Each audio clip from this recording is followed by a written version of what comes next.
là, je suis très inquiet pour la suite. Je suis très inquiet pour la suite. Après avoir vu ce match de 21 h du vendredi soir entre le Paris Saint-Germain et l'OGC Nice, on a joué contre l'OGC Nice ce soir. J'ai l'impression que c'était le FC Barcelone de Pep Guardiola. J'ai l'impression que c'était le Real Madrid de Zinedine Zidane ou de Carlo Ancelotti à l'époque. J'ai l'impression que c'était Liverpool de Jürgen Klopp en 2019. J'ai l'impression que c'était le Bayern de Munich en 2020 de Hansi Flick. J'ai l'impression que c'était le Manchester City de Pep Guardiola de 2023. À un moment donné, il faut arrêter les excuses. J'entends des gens encore qui disent que beaucoup vont dire qu'on s'est incliné parce que, tout simplement parce que, oui, parce que c'est un match de reprise. Certes, alors d'accord, le Bayern a fait match nul aussi. Le Bayern n'a pas gagné. Mais est-ce vraiment une excuse? Est-ce vraiment une excuse? Moi, je ne pense pas. Je ne pense pas qu'on doit prendre ça comme excuse. Beaucoup, beaucoup m'ont dit, et beaucoup de youtubeurs ont dit que c'était. Parce que je regarde des youtubeurs, certains youtubeurs, et beaucoup de mes collègues ou de mes confrères ont dit que c'était parce que c'est un match de reprise et que très clairement on n'a pas eu le temps de préparer et que Nice a préparé ce match depuis bien longtemps parce que c'est vrai, hein, Nice n'a pas beaucoup d'internationaux. Bon, c'est peut-être vrai, hein, parce que Nice n'a pas beaucoup d'internationaux. Tu vois l'équipe de Nice, Terem Moffi, bon, j'arrive pas à citer trois joueurs de Nice, mais voilà, ils ont un nouvel entraîneur, Farioli, qui travaille bien. Mais bref, ce qui est sûr, c'est que là, Nice est toujours invaincu. Paris, c'est leur première défaite. Première défaite depuis longtemps. Depuis pas longtemps d'ailleurs. Parce qu'ils ont perdu contre l'Inter en amical. Donc les défaites, on a l'habitude maintenant. Bref, ce qui est sûr, c'est que très clairement, je suis très inquiet pour mardi. Alors certes, mardi, ce sera pas la même équipe. Mardi pour moi, mais mardi, quoi qu'il en soit, Dortmund est meilleur que Nice. Quoi qu'il en soit, Dortmund est meilleur que Nice. Mais moi, je suis très inquiet. Parce que quand je vois le match de ce soir, le seul qui a été bon ce soir, c'est peut-être Hakimi et Mbappé. Le reste, c'est tous à la poubelle. Le soir, je ne sais pas où ils étaient. Ce soir, je ne sais pas où les Parisiens étaient. Soit ils pensaient qu'ils étaient en vacances, soit ils se sont dit on n'a jamais l'habitude de jouer les vendredis. J'essaie de trouver des excuses bidons, mais il n'y a aucune excuse à trouver à cette équipe en fait. Ce soir, il n'y a aucune excuse. Aucune. Aucune excuse. Aucune excuse. Aucune. Alors, il y a les réactions aussi de Luis Enrique et tout ça. C'est pour ça que j'ai attendu longtemps avant de faire le débrief. À l'heure où je tourne le débrief, il est minuit 23. Donc, ça fait 1 h 30 que le match est terminé. Ça fait 1 h 30 que le match est terminé. Donc, je voulais avoir toutes les réactions avant de faire les débriefs. Le débrief, très clairement. Et il y a beaucoup de choses qui m'énervent. Déjà, il y a beaucoup de choses qui m'énervent. Et moi, je suis très inquiet pour mardi soir. Parce que je suis pas sûr que si tu fais un match comme ça, tu vas pouvoir passer une poule en plus relevée. Demain, on va regarder le match. On verra ce que fera Dortmund. Mais c'est sûr que s'il te gagne 3-4-0, il va falloir commencer à s'inquiéter. Même si ça ne sera pas la même chose. Alors, on va commencer par les performances individuelles. Parce que là aussi, il y en a plein. Bon, Donnarumma, moi j'ai trouvé catastrophique. Bon, pas le meilleur, pas le pire non plus, hein, mais c'est l'un des pires. Bon, c'est le pire. Donnarumma, c'est. Allez, c'est le pire, parce qu'il aurait pu faire mieux sur les buts. Il aurait pu faire mieux. Il peut faire mieux sur les buts.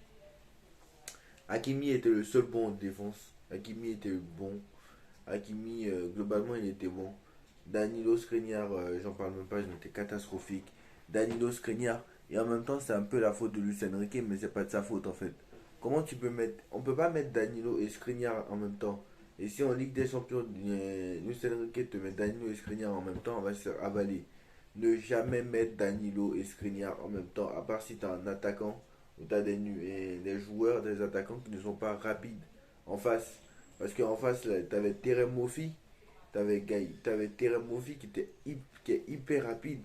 Et Terem Moffi m'a impressionné ce soir. La qualité de jeu de l'OGC Nice, alors c'est vrai que cette ligne est faible et il peut être battu par n'importe qui la semaine prochaine. Mais Nice est invaincu.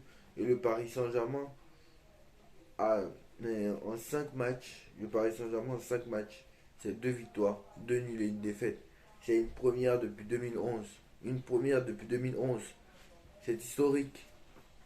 Donc voilà, j'ai l'impression qu'on est en train de s'affoler, mais quand on a dit, quand je vous dis que les choses ne jamais s'enflammer, ne jamais s'enflammer, alors il y a beaucoup qui vont me dire il y a beaucoup d'absents, oui, c'est quasiment l'équipe type qui est alignée là. Au bout d'un moment, il faut arrêter. Il y en a, ils vont me dire, oui, quand je vous dis, comment je vais dire ça? Quand Ancelotti est arrivé, on a dit, ok, bon, ok, il va pas faire pire que Comboiré, il a fait mieux. Quand Laurent Blanc est arrivé, on n'a pas fait pire qu'Ancelotti, il a fait mieux.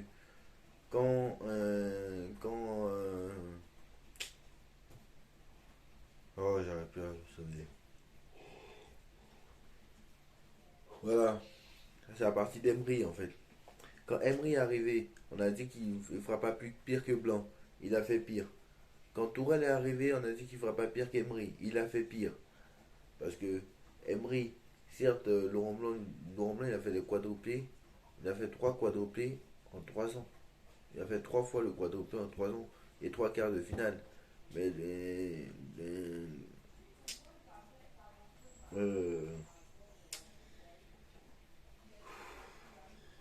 j'ai un trou. J'ai un trou de mémoire. L'Espagnol, là, celui qui a suivi, Unai Emery, pardon. Unai Emery, lui, il a fait un quadruplé en 2017-2018. Mais sa première année était laborieuse.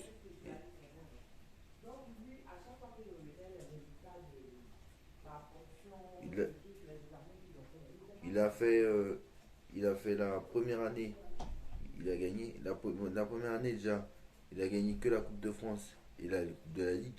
Il a ni gagné la Ligue 1 et éliminé en huitième de finale, c'est une première. C'était le premier à se faire éliminer en huitième de finale. L'année d'après, il s'est pareil éliminé en huitième de finale. Bon, certes, il fait le quadruplé, mais voilà. Donc,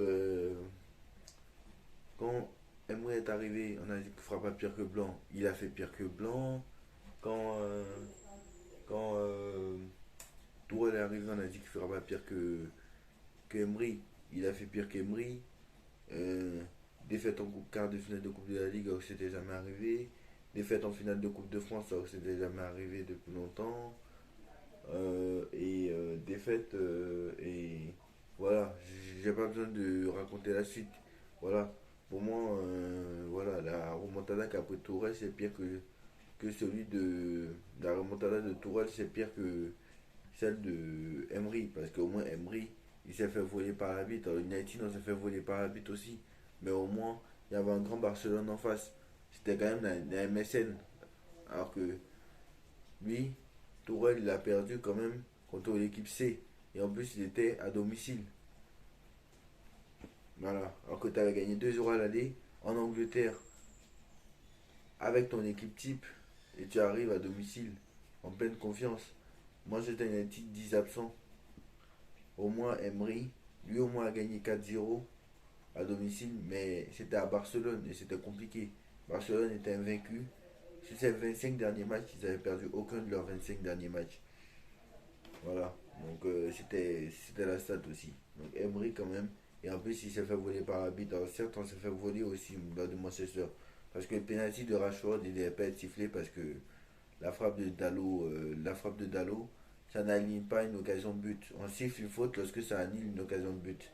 Mais là, ça n'annule rien parce que quoi qu'il en soit, la frappe de Rashford, vu comme elle était montée, je pense que si il y a des vipas, je pense que ça va sur le parking d'Auchan. Bref, on en revient au match parce que sinon, voilà, le débrief va durer 1 heure. Après, je m'en bats les couilles sur les débriefs. Au bout d'un moment, faut arrêter. Excusez-moi du terme, mais je m'en fiche.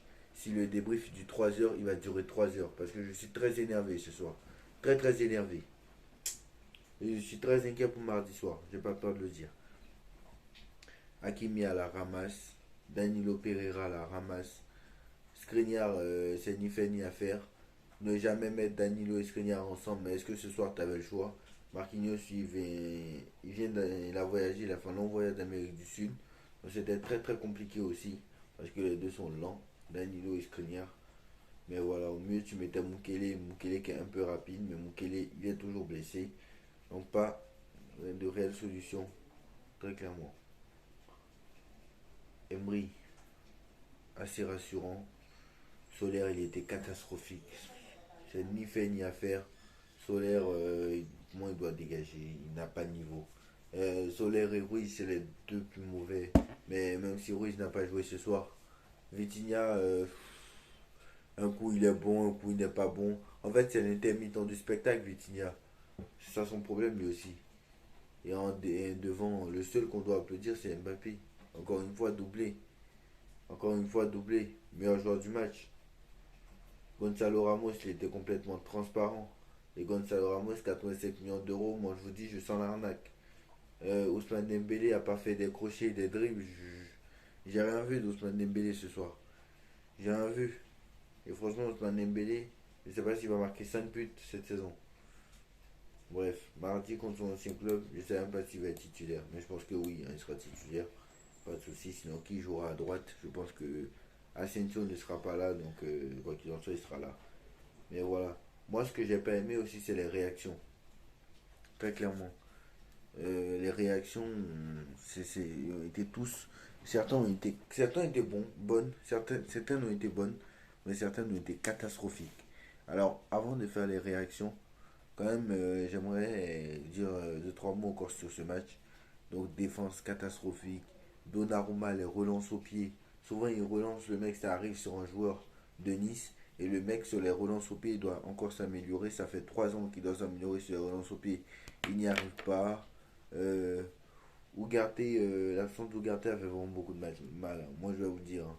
L'absence d'Ougarté a fait beaucoup de mal parce que quand tu mets Solaire à la place d'Ougarté, c'est sûr que c'est pas bon, en fait. C'est sûr que c'est pas bon. En 30 minutes, c'est- Ugarte est rentré à l'heure de jeu. En une demi-heure, il a fait plus que les 3 milieux de terrain. Il a fait plus que les 3 milieux. Il a fait plus que. Même il a fait plus que les 11 joueurs qui étaient sur le terrain. Je suis désolé. Ugarte, en 30 minutes, il a fait plus que Vitinha, Soler et Emery. Et j'ai pas peur de le dire. Après,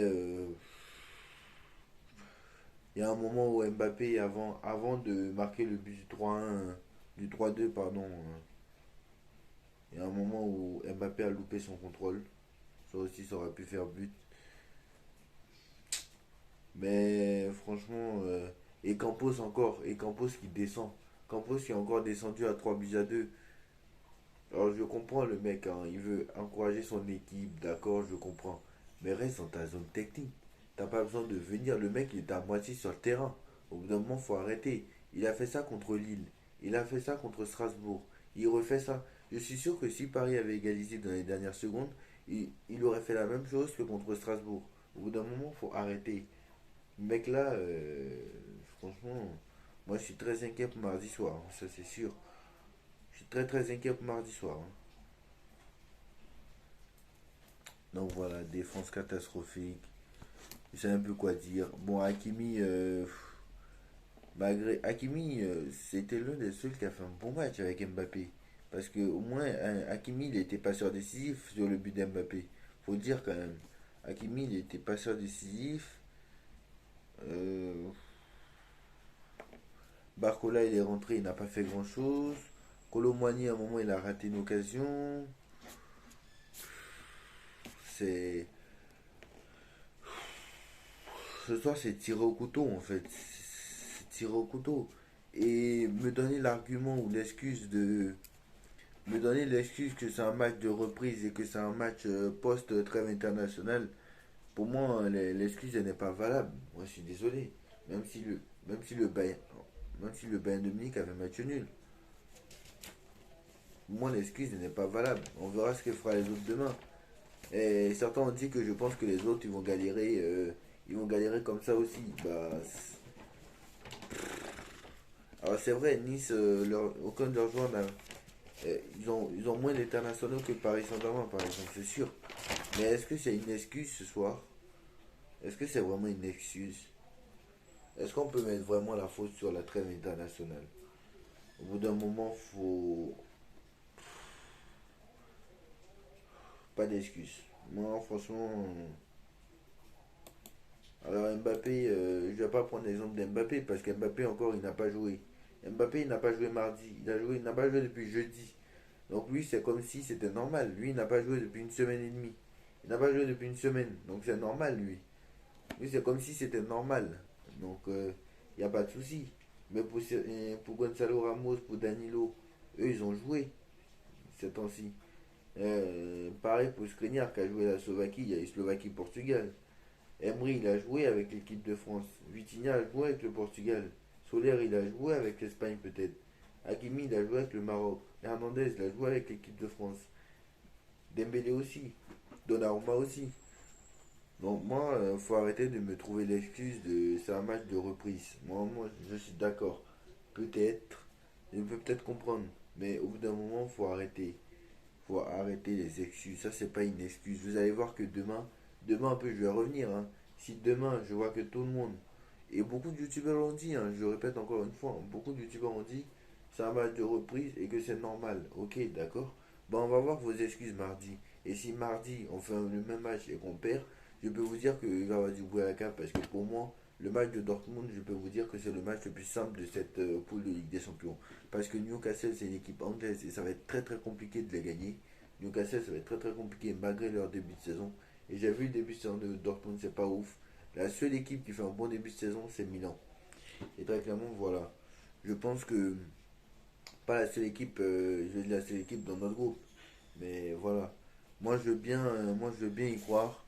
Mais je suis très très inquiet pour mardi. Hein. Même si Dortmund ne fait pas le début de saison de l'année. Mais bon, je suis très très inquiet. Très très très très inquiet. Et vu les points qu'on est en train de perdre, il faut rappeler qu'il y a 34 journées et il n'y a pas 38 journées. Donc on est en train de perdre beaucoup de points. Hein. Et franchement, je suis un peu... Et voilà, moi Lucien Riquet, j'aimerais lui poser une question aussi. Tu savais très bien que ce trio, ça n'allait pas marcher. Tu savais très bien, Mbappé et Dembélé sont beaucoup personnels, surtout Dembélé. Et tu sais très bien que Ramos est en perte de confiance et c'est pour ça aussi. Parce que Ramos, lui, il n'a pas encore marqué, donc il est en perte de confiance. Et Dembélé aussi. Donc c'est un Asensio qui manquait. Mais Asensio, il est blessé, encore une fois. Moi, je pense que Asensio, s'il n'était pas blessé, il aurait joué ce soir. C'est sûr et certain. Il manquait peut-être du Asensio, mais au bout d'un moment, faut arrêter de se trouver. J'ai dit que je ne trouvais pas d'excuse ce soir. Il n'y a pas d'excuse à trouver ce soir. Ce soir, si Dembélé, il y a une action où Dembélé, il a frappé, où je crois qu'il y avait un joueur à droite qui était tout seul. Je crois Gonzalo Ramos. Dembélé, il est à gauche, il accélère. Il y a une action où, en première mi-temps où Ramos il est tout seul. S'il lui avait donné le ballon, c'était but. Là, il y aurait eu 1-0 depuis longtemps. Et à 1-0, il y aurait eu 1-0 depuis longtemps.